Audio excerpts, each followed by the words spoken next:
રાજકોટ ગોંડલ વચ્ચે નેશનલ હાઈવેની હાલત ચોમાસા પહેલા જ બદતર. સાપરમાં માલવાહક રિક્ષા પલટી હોવાનો વિડીયો આવ્યો સામે. રાજકોટ અને ગોંડલ વચ્ચેના નેશનલ હાઈવેની હાલત ચોમાસા પહેલા જ અત્યંત ખરાબ બની ગઈ છે. સાપર ગામમાં માલવાહક રિક્ષા પલટી જવાની ઘટનાએ રસ્તાની બિસ્માર સ્થિતિને દર્શાવે છે. રિક્ષામાં બોરીઓ ભરેલ હતી અને રસ્તાની પરિસ્થિતિ એટલી ખરાબ હતી કે વાહન પલટી ગયું. આ પ્રકારની ઘટનાઓ માર્ગની જર્જરિત સ્થિતિને સ્પષ્ટ કરે છે. રાજકોટ ગોંડલ હાઈવે પર ખાડાઓ અને ખચકેલા વિસ્તારો વાહન ચાલકો માટે ગંભીર ખતરો બની રહ્યા છે.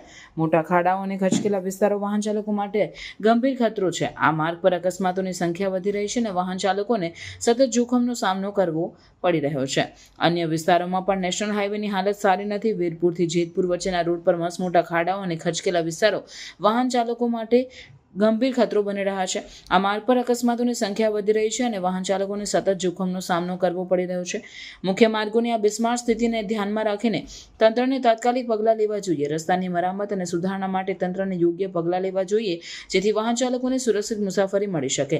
સ્થાનિક લોકોને વાહન ચાલકો તંત્રને આ બાબતે અવગત કરાવી રહ્યા છે અને યોગ્ય કાર્યવાહીની અપેક્ષા રાખી રહ્યા છે.